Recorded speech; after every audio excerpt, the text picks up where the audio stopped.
Hello. Hello, and welcome to the show. Ann Harder here with you in Salado, Texas, with Kay Griffith of Kay Griffith Art. And I am happy to be on location today because we're going to talk art with this abstract expressionist expert. You are globally known, really, for your art.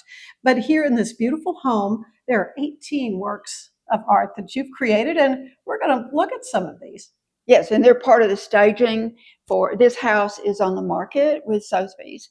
And so I was asked if I would put some pieces in here as part of the staging, and I'm very fortunate to have them in here. So Well, thank you. Let's walk into this room right here and take a look at, because I see a couple of pieces of art on the wall right now. Yeah, each of my paintings is unique unto itself. Each one has its own color palette and its own set of rhythms. I paint wet into wet with these with a palette knife. So there are no changes or corrections on any of these pieces. It's one and done. I don't have any music on when I'm painting this type of work. I'm paying attention to the rhythm in my head, but I have to know color well enough that I know what it's going to mix to become on the canvas. So this is a 60 by 48, and you'll see it's more. There's movement to it, no question. Yes. So each one has its own color palette, but its own set of rhythms. Okay. And what you're going to find with one of these in your home is that over time people see different things because the impasto throws shadows. I'm not using a dryer or an extender. They take 1 to 3 years to dry. But the shadows throw a little bit of a shadow, or the impasto throws a little bit of a shadow. Now, what is it? What is this word you're saying? Impasto. That's the thick paint. That's 100. Well, obviously there's a relief to it. Yeah. Right. There's 100% professional grade oil paint there. So as it throws a little bit of a shadow, it allows you to see different things. And I'm not artificially hiding anything in them. So how did you learn this technique? I think I was born with it. I'll explain. You were born with it. Okay, well, I love that. We got to hear more about that. I think I was born to be an abstract expressionist, but I'll explain that a little bit later. Yeah. In this piece, you'll see there's an upward movement. I mean, it's well, it's almost like wings. I almost see wings in it, but yeah, a lot of people will see butterfly wings or like angelic wings. More angelic wing is the one I'm thinking, or a bird wing. But yeah, you clearly see the relief of the paint itself. Yeah, and keep in mind, and that's gold leaf. Yeah, I don't want to touch it, so I'll let you touch it if you're going to. And this is all done wet into wet, so you can see the difficulty involved. So beautiful.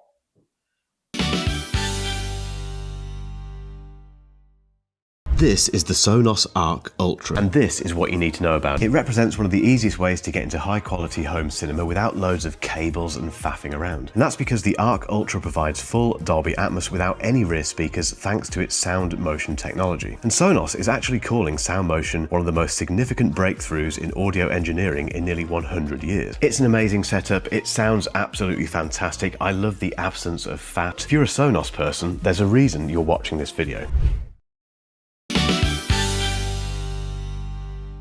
And I am here today with Kay Griffith of Kay Griffith Fine Art. And it's always a joy for me, Kay, to get to talk to an artist because I can't draw a stick figure. And I'm so fascinated with the whole process behind art and what kind of makes you tick as an artist. First of all, when did you know you wanted to be an artist? This was your thing. I'm not sure. And the reason, you said you've worked on it for 26 years, but well, that's professional artist.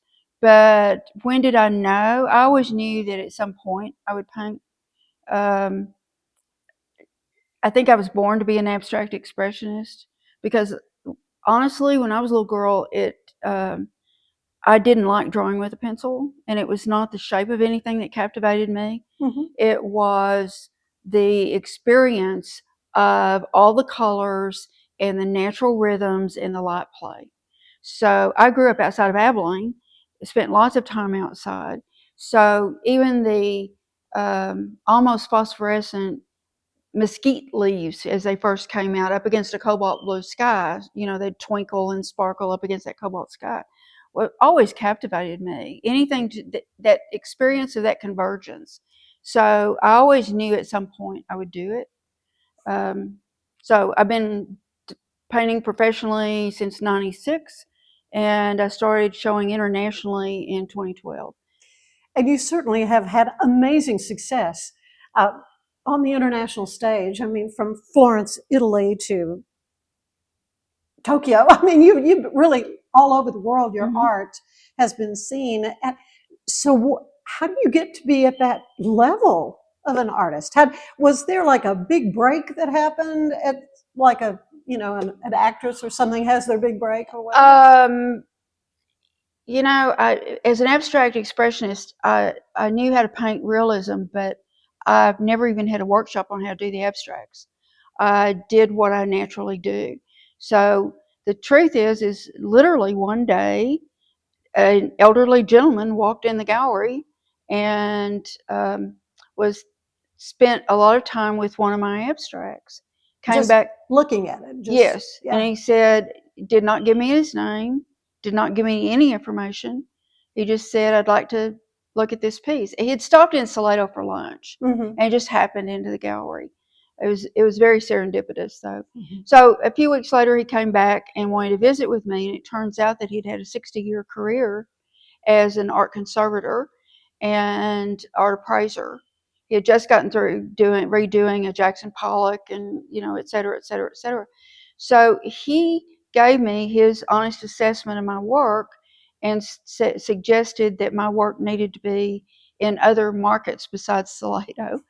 And I asked him where, and he said, this work is as good as it gets, and it belongs on the international stage. And I said, I don't know anybody that shows internationally. How do I go about doing that? Where do I learn? Yeah. And he said, well, an opportunity will avail itself, and when it does, call me, and I will come back to Salado, and I'll help you, select the pieces to go. And sure enough, in 2012, I learned about an international show that was going to be held in Las Vegas. And I didn't realize how important that show was until I got there, because I was busy getting ready for the Christmas stroll in Salado. Oh yeah, that's a big time. Yes, I had all these other things going. So when I got there, I learned that they had only juried in 80 artists from all over the world.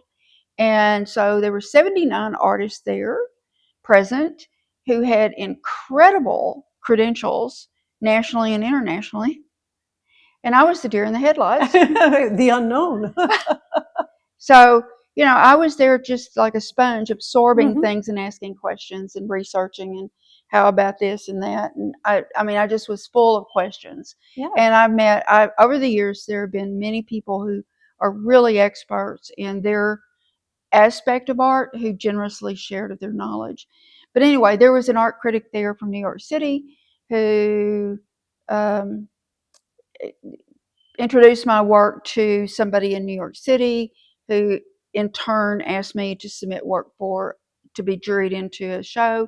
I did. I was juried in while the work was there. Somebody saw it, and that resulted in showing in Miami, and the international art world runs through Miami,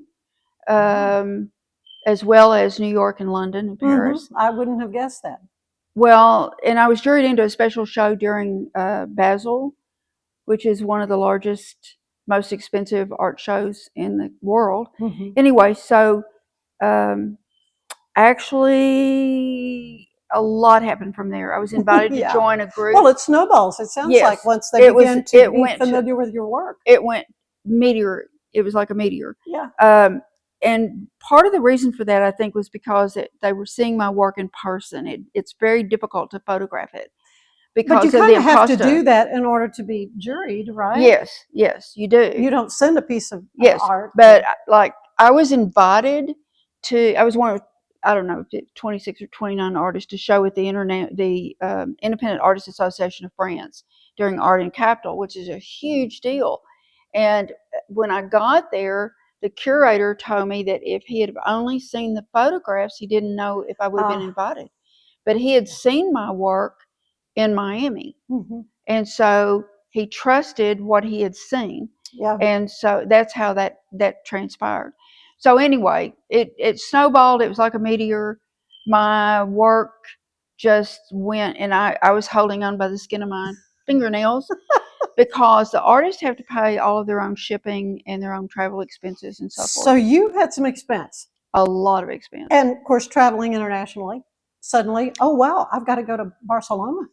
Right, and you've got I get to go to Barcelona. I should put it that way. There's also customs and monetary exchanges and time zones, and it just goes on and on and on and on.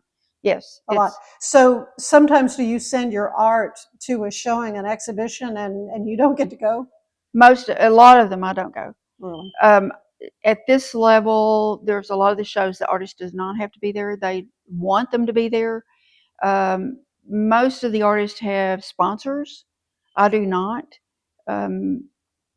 If I'm not, like I'm not selling companies art, or corporations, corporations, really? or cities, or governments, or spouses, or somebody, a collector. Some wealthy collector will sponsor this or that. So a lot of artists who show internationally have sponsors. Mm-hmm. Interesting. Right now, I think currently you have work in Colombia. Is that correct? I have a show that opens in a museum in Marta, Colombia, the 13th. So pretty quick. Yeah. There's 4 of my paintings that are in there. It's a group show. It was part of a world tour. I was one of 8 artists invited before COVID. I was one of 8 artists invited to have work on a world tour. Yeah. So I agreed to do that. The Columbia show was going to be the last one, and the work arrived there at the same time that there was COVID shutdown. Oh no! And so and then you're like, what? Well, we had to could happen to my. Well, it was sitting on a dock. Art. It was on a dock. Yeah. In crates. So the art had to it was shipped back to Miami, and where it's been stored until it got shipped back to Columbia for this museum show. So much involved. Well, we're going to take a quick break, but when we come back, I want to learn a little bit more about the whole business behind this, and also the biases that female artists find themselves facing. So you stay with us. There's more of the show ahead. There is so much to learn and appreciate about great art. Stay with us a little later in the show. We're going to meet another Salado artist who uses wine corks to create replicas of buildings. You got to see this. Smoke Pub was created by a group of friends who share a passion for great whiskey and cocktails. Frustrated by the lack of easy-to-use cocktail smokers, we set out to design something better. Our goal was simple: make smoking cocktails quick, clean, and fun. After countless experiments, we developed Smoke Pub, the world's first electric cocktail smoker. Join us on this exciting journey and discover the magic of Smoke Pub, where unforgettable cocktails begin. I just got my Colgate Advanced LED Whitening Treatment in the mail, and I am very excited to have dramatically whiter teeth in just 10 days. My teeth are going to be 6 shades whiter. The treatment is enamel safe and hassle-free. It's even designed for my sensitive teeth. Let's open it up. Inside we have the blue light whitening device.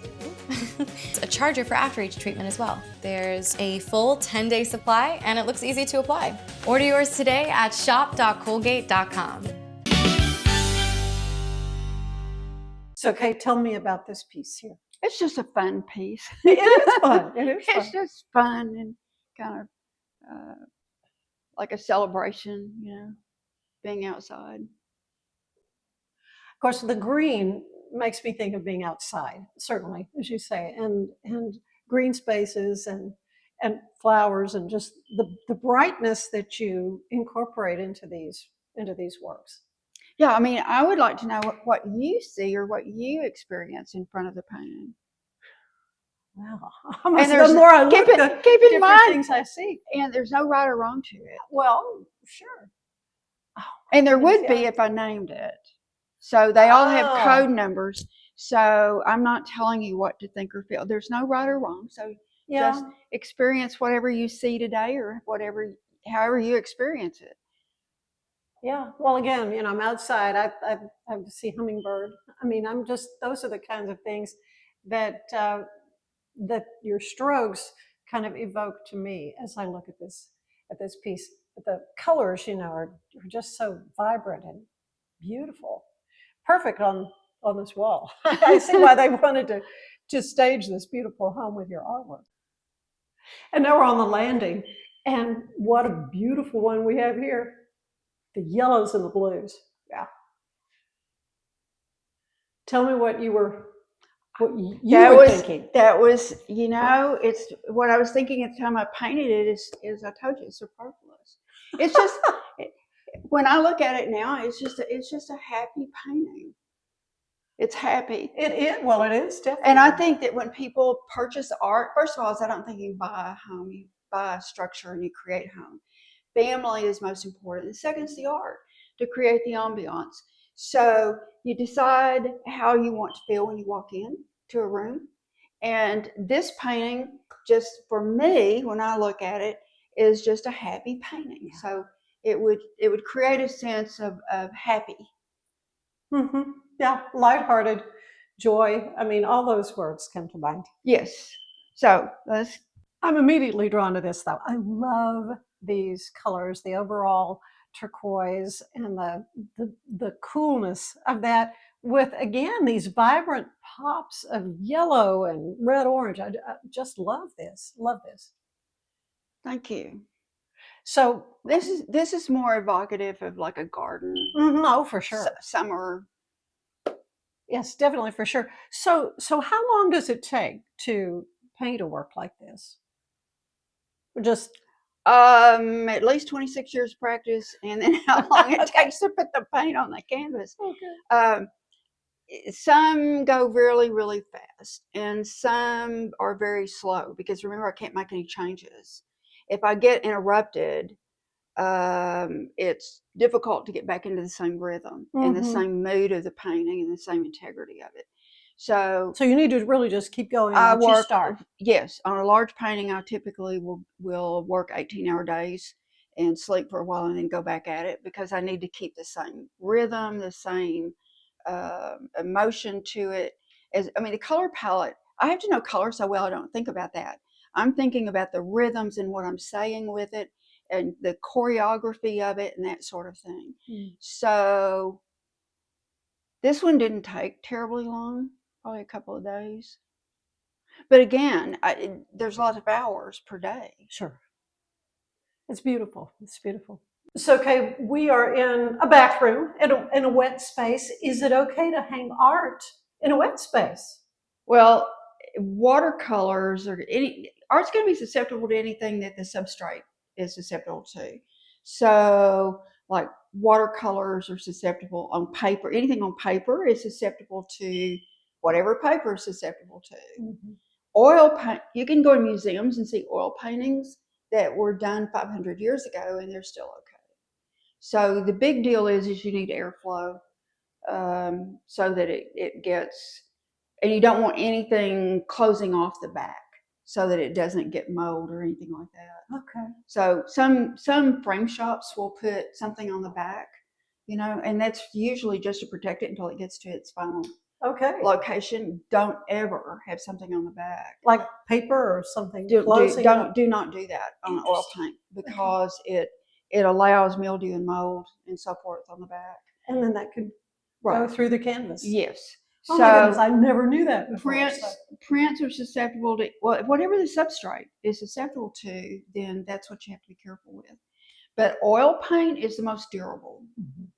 And then you exclusively work? I am an oil painter. Occasionally I'll do, very, very, very seldom, but occasionally I'll do something with ink or do something just wild, out of the ordinary. But I'm an oil painter through and through. So we're now inside this upstairs bedroom. What a beautiful work this is. So it has a totally different feel to it. Mm-hmm. The color palette's different. The strokes are different. This has more of a circular motion around the whole painting. But It's very, very different. Yeah, and of course, again, my eye is drawn to these almost slashes of red, vibrant pop there. So beautiful. And then above the bed, kind of similar. Now that's almost kind of, I don't know, Asian looking to me. Okay. Were you kind of thinking that, or No, necessarily? but that's fine. I'm good with it. If you see Asian, if you see Asian, I'm good with that. Chinese, something from the Orient. Let me tell you a little story. Is back many years ago when I first started showing internationally, I came under a lot of pressure to name my work and to come up with some story about some creative story. Yes, all the typical things that you hear that artists are supposed to talk about. So I bought into that briefly, and I did this painting 30 by 40, and I did it in spring greens. It was in the spring, and it just felt happy to be outside. I was stuck in my gallery, so to speak, but it was just a gorgeous day outside, and everything was blooming and all these greens, gentle breeze, perfect day to be outside. And so I wanted to imagine being out in a forest, and I did this painting. And I called it Time of Renewal. I thought I was just really proud of myself. And I put that thing on the display easel. And I want you to know the first 3 couples that came in saw monsters. Oh, no. They literally saw monsters. I have not seen a monster in anything that I've seen. They saw monsters. Well, and one of the gentlemen, a corporate exec, said, I've never asked this before of you or in any gallery, but I can't stay in the same room with that painting. The monster is so real in there. Would you please take it out and put it in another room? And I was like, oh, okay. So I took it and put it in another room. Fortunately, someone came along who did see a happy painting and purchased it. But that was the end of me trying to always name my work. Right. I want you free to see what you see. What you see. And that's mutual respect. Mm-hmm. I have this thing about mutual respect. That's wonderful. That's great. I'm immediately drawn to this, though. I love these colors, the overall turquoise and the coolness of that with, again, these vibrant pops of yellow and red orange. I just love this. Love this. Thank you. So this is more evocative of like a garden. Oh, for sure. Summer. Yes, definitely, for sure. So how long does it take to paint a work like this? Just at least 26 years practice, and then how long it takes to put the paint on the canvas. Okay. Some go really, really fast, and some are very slow because remember, I can't make any changes. If I get interrupted, it's difficult to get back into the same rhythm and the same mood of the painting and the same integrity of it. So you need to really just keep going once you start. Yes, on a large painting, I typically will work 18-hour days and sleep for a while and then go back at it because I need to keep the same rhythm, the same emotion to it. The color palette, I have to know color so well I don't think about that. I'm thinking about the rhythms and what I'm saying with it and the choreography of it and that sort of thing. So this one didn't take terribly long, probably a couple of days. But again, there's lots of hours per day. Sure. It's beautiful. It's beautiful. So, Kay, here we have a pair of art pieces that you've done, totally different in, well, of course, the formatting and is all very similar, but the colors are just so wonderful. Well, the rhythms of these pieces are very different too. I actually put both of these canvases on my easel side by side. So you worked on them together? On my big easel, yes. And so these were painted together, and so that I meant for them to be hung together. Although they could be separated out, but they really are a diptych. And oh yeah, you do see the movement. And you see the strokes are just fun, free, kind of almost whimsical. Perfect. good. And love my work. Children love your work, yeah. Yes, if you give them the go ahead and let them see whatever they see and get really creative and imagine, use their imagination with it, they will. I've seen 6-year-olds stand in front of my art and debate with one another about what's in the painting. What are you seeing here? And then come to me and say, "Would you please tell?" So, and you say, "Nope." You're both is good. You're both right. No It's problem. awesome. But yeah, I love these swoops. I love that. And so you do that with a knife.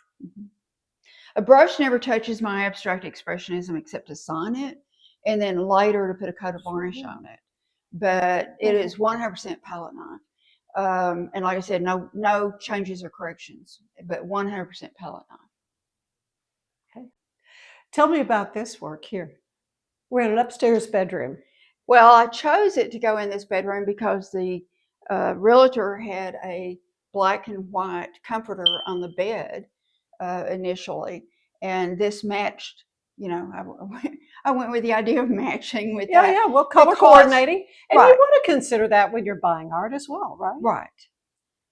Well, it's easier to find a sofa to go with a piece of art you like than it is to find a piece of art that you like that you've already got the sofa. Right. So I always recommend that people buy the art. You can always change the color of the wall.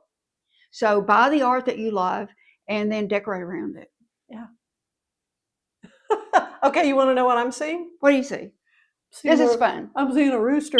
Okay. Awakening everyone like the smoke alarm that's going out here. I love it, though. I love it. I love how that pop of color is just like, yeah.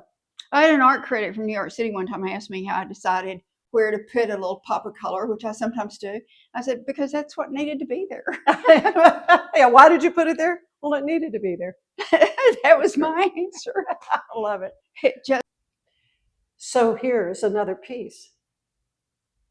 Yes, and you'll see each one has its own mood, its own its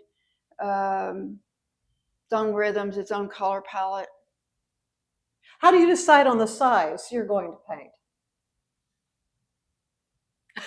Just feels right.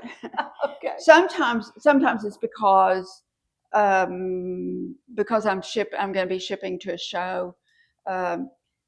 Many years ago, an expert in art suggested that I quit doing the smaller ones. But a lot of my collectors like smaller ones to go in a specific space. Sure. And so, but if you'll see, it has to have a little bit of a different rhythm to it than the larger pieces because I can't choreograph in the paint so much.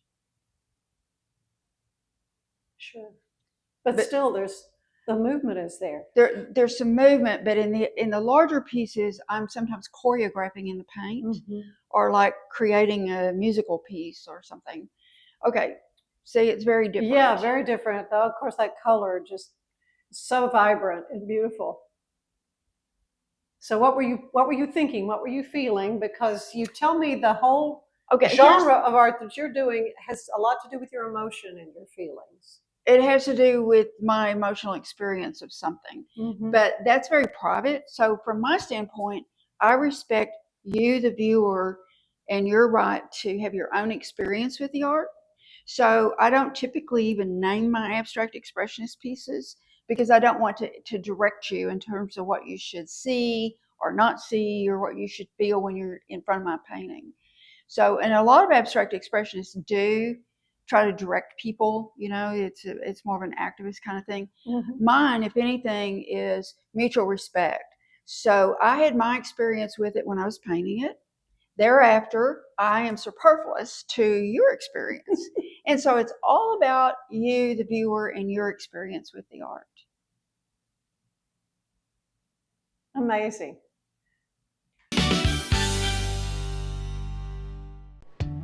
When you view the glass half full, the little things become magical.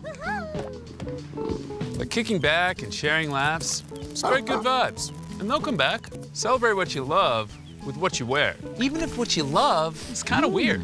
Life is good in super soft tees that spark smiles and connectivity. 10% of profits go to help kids heal. So choose optimism and make the magic real. Visit lifeisgood.com. Stay with us. There's music ahead with Reverend Nathon Dees. And Elizabeth Riley has your Act Locally news coming up on the Ann Harder Show. Escape into fitness with the Schwinn IC4 bike, providing a premium, heart-pumping indoor cycling experience that combines digital connectivity with superior Schwinn quality. The IC4's smooth, quiet ride features magnetic resistance with 100 micro-adjustable resistance levels. Escape the everyday with the Schwinn IC4 bike, your ticket to a life well lived. I wanted to share a secret. I travel internationally every year. I struggle with insomnia both at home and especially in hotels. When I saw something called Fly Kit, what it promotes is there are herbal supplements to take that help you get your circadian rhythm reset into a new time zone. This was life-changing. It's called Fly Kit. I got 2 programs of it. My favorite aspect of the Fly Kit is it tells you when to sleep. So all you have to do is tap your Popple to the back of someone's phone, like that, and they instantly get your social media and contact info right on their screen. They don't need an app or a Popple to receive your info. With our feature called Popple Direct, you can pop one of your links directly. I turned Direct on for Instagram. Now when I pop someone's phone, it opens directly to my Instagram. So get your Popple today and start impressing everyone you meet. Make it pop.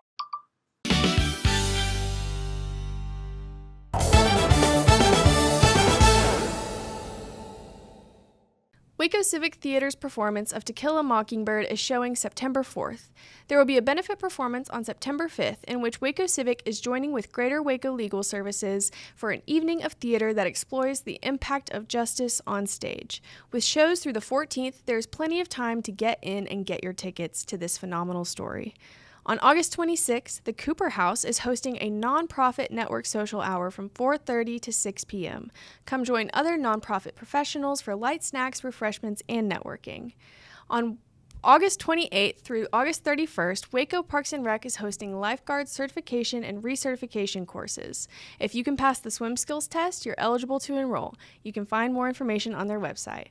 I'm Elizabeth Riley with Act Locally Waco, and I will see you next time.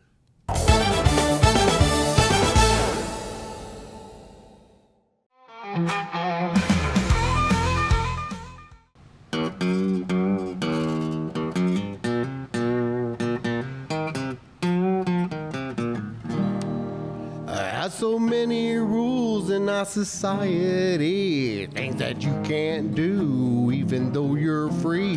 Folks get all bent out of shape when you cross the line.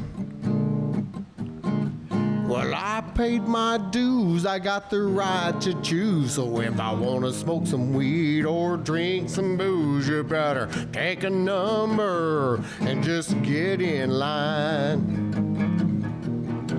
'Cause I'm a drunk, I'm a stoner, but I'm a veteran and I'm a loner. But I cut my grass and I pay my bills on time. Well, I'm a saint, I'm a sinner, I'm a loser, and I'm a winner.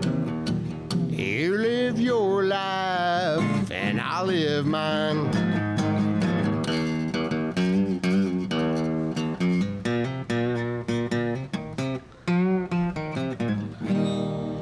I ain't got nothing against the common man, but I never was good at fitting in, and I pushed the limits, everything I could. So if I wanna smoke a joint or two and play guitar all night and drink ice cold brew, I'm just making folks happy and feeling good. 'Cause I'm a drunk, I'm a stoner, but I'm a veteran and I'm a loner. And I cut my grass and I pay my bills on time.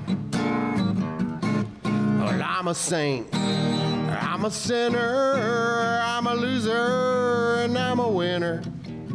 You live your life and I'll live mine.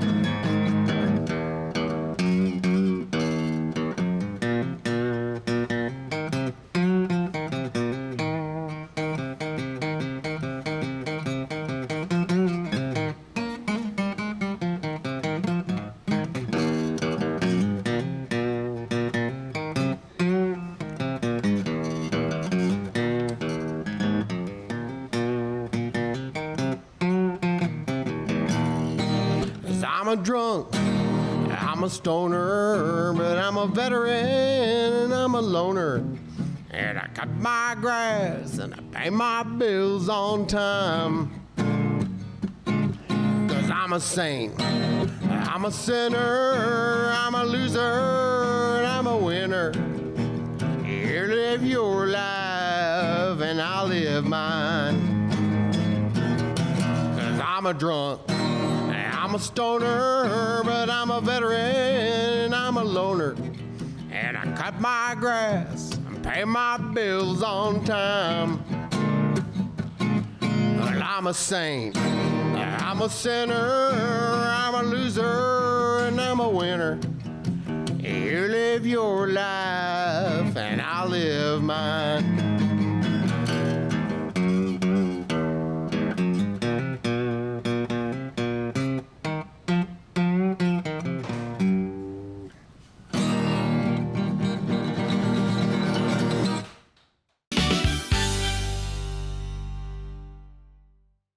Revive Superfood Smoothies. Pill, pour, blend, and enjoy. All within the comfort of my own home.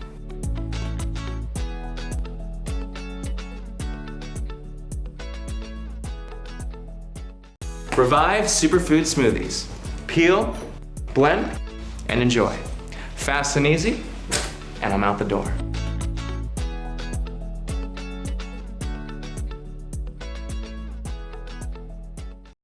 The 4-burner, side sear burner with Clearview glass stainless steel grill from Monument Grills. Made of tempered glass, which is strong, insulated, and allows you to check your grilling without lifting the lid. Our porcelain-coated cast iron cooking grids offer a large cooking surface of 513.3 square inches, primary cooking area, with even heat cooking. The Monument Grills include LED control knobs and are easy to light with pilotless electronic ignition. Better grilling, better value, Monument Grills. Hi, my name's Erica and today I'm going to be taking you through my skincare routine using the Tasmanian Spring Water range from Sand and Sky. This range is really good for dry and dehydrated skin like myself. It's packed with 2 types of hyaluronic acid and fermented sea kelp to reduce redness and irritation, which I experience daily. So that's it. It's so quick and so easy, and my skin feels so dewy and so hydrated.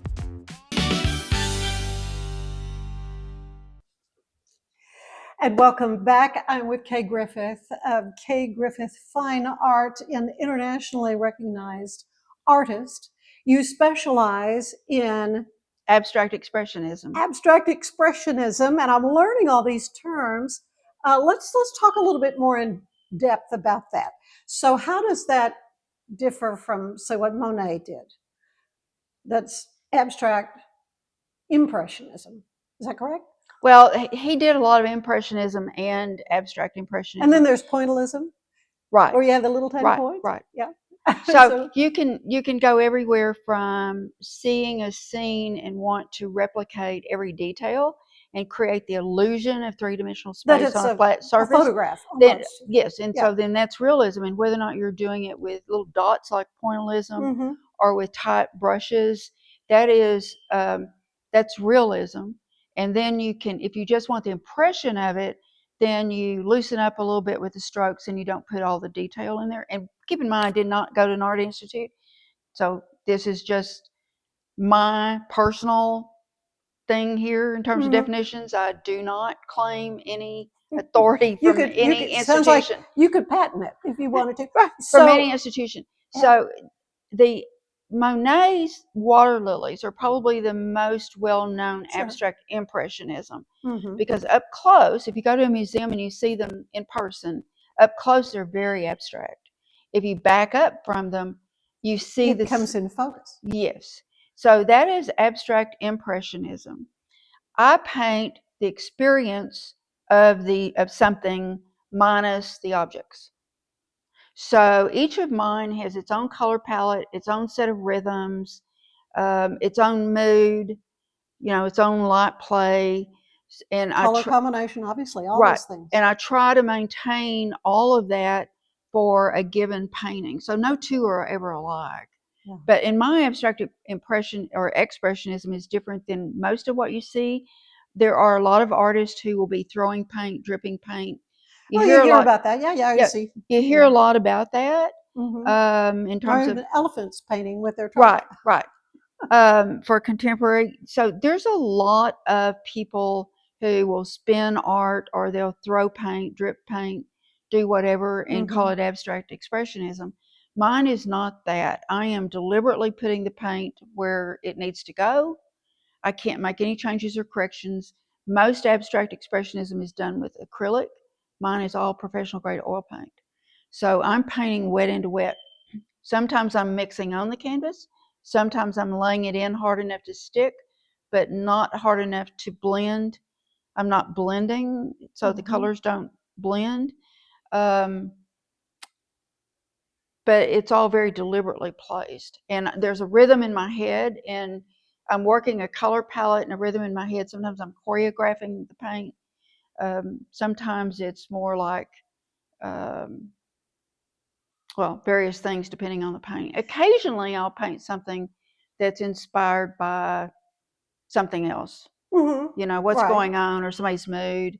Yeah. I painted a friend's cancer one time. Did you?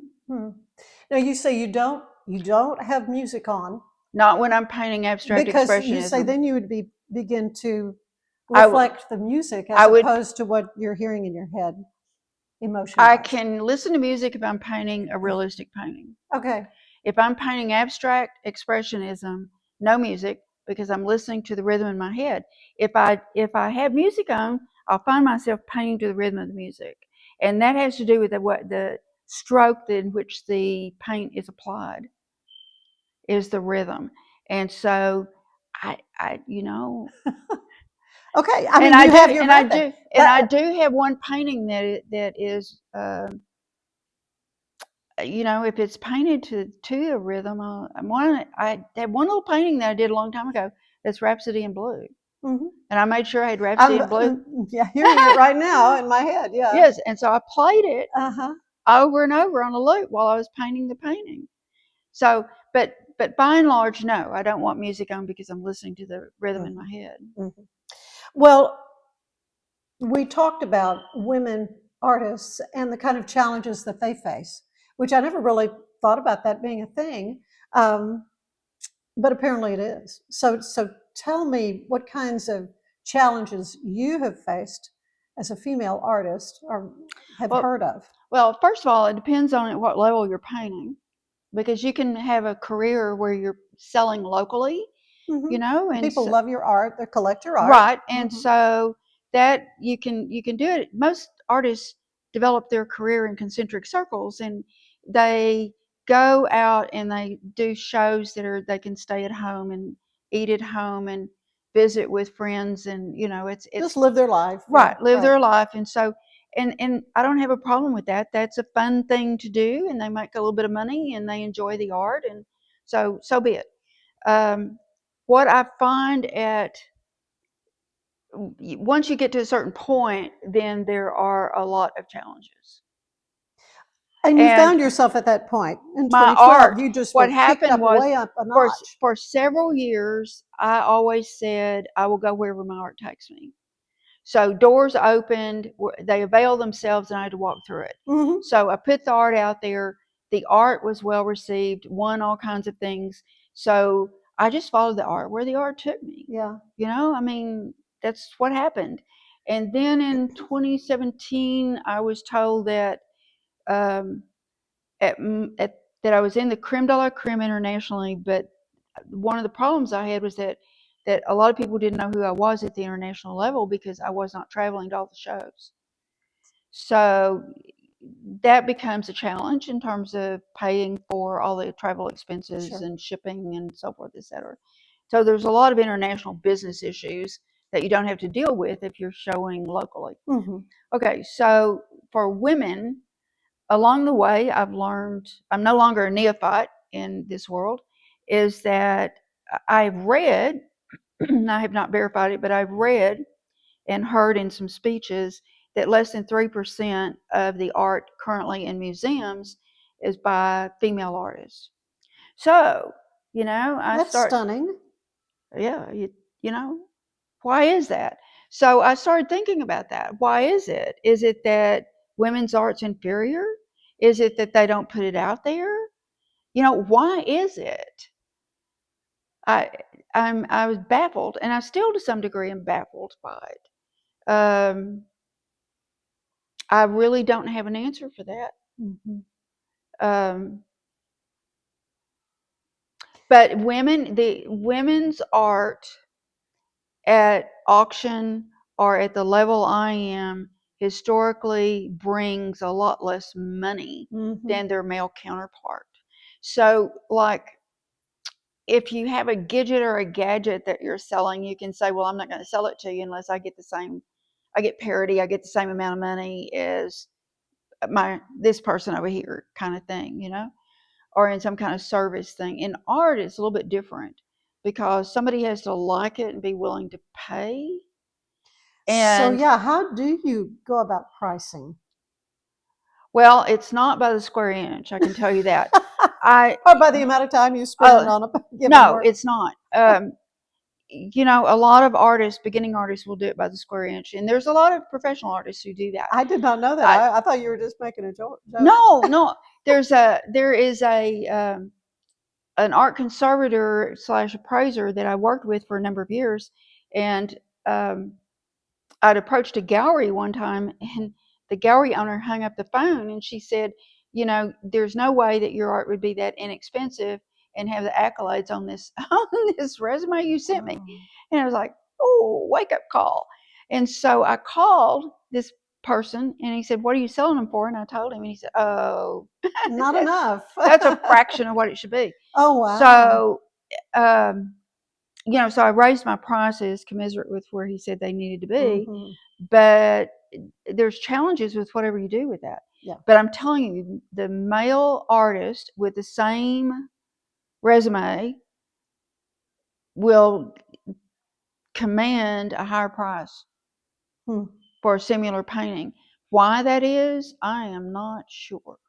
So from my standpoint, I think it's like you need to cover up the name, put them out there, and get them, so that nobody knows. Yeah.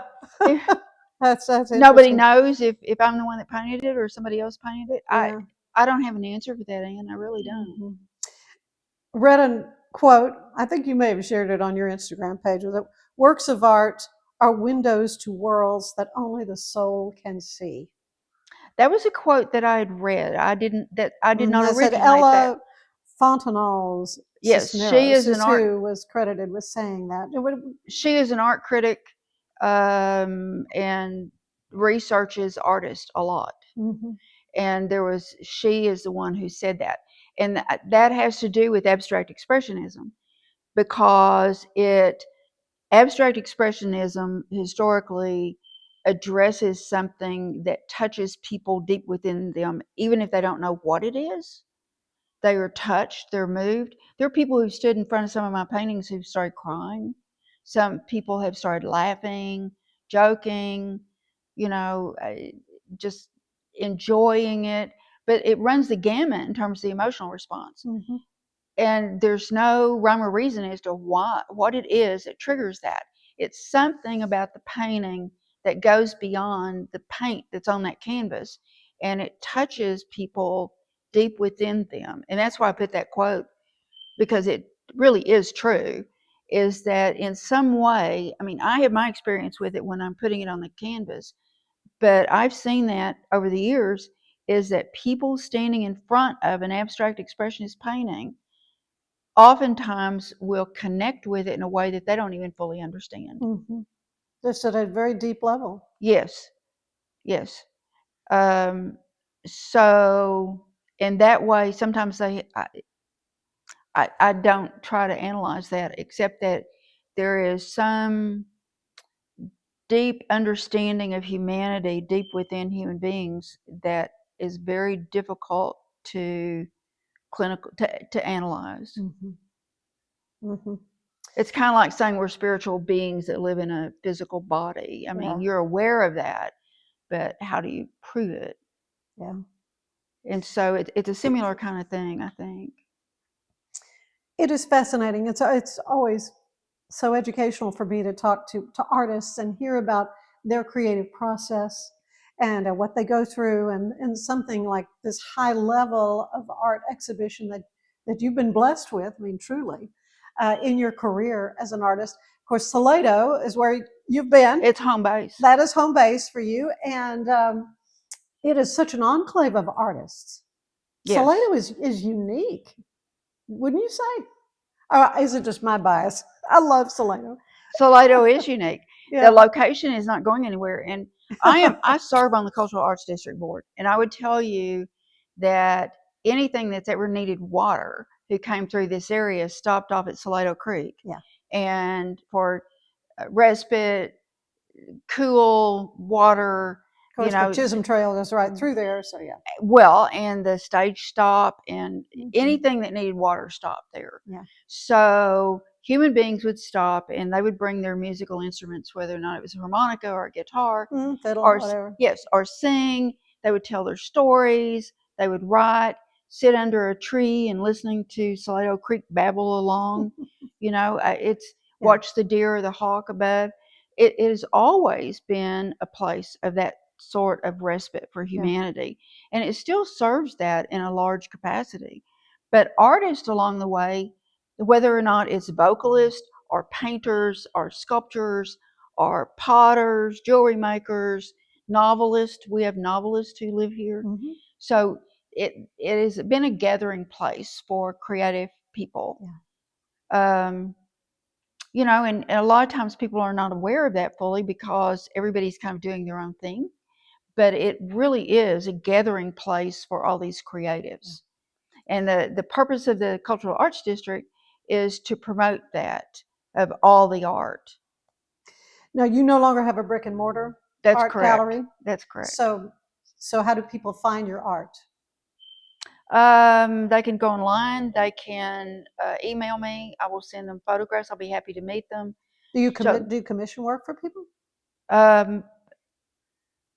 I do commission work with realism. With abstract expressionism, not so much. No, because it's too emotional. Right. I mean, it's I too can't. Unique to you at the moment. Yes, and I have to be in the moment. So, sometimes I'll have people say, "Well, I want a painting that's exactly like that, but I want the colors changed, or I want the size changed. It needs to be exactly like that, and it's an abstract expressionist piece." And it's like, I can't do that. I can't do that. I can't do that. Sorry, it doesn't work that way. So, I mean, it's kind of the thing about why did you pick these colors? Well, because they needed to be there. Yeah, right. Why did that old rooster go in there? Because he needed to be there. That's exactly what. That's just my take on it.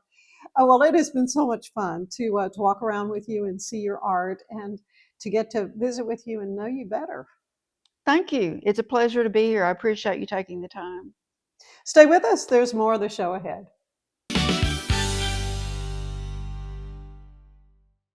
Deer Valley, where innovative comfort and stylish design meet. Bathroom solutions. Smart toilets. Kitchen solutions.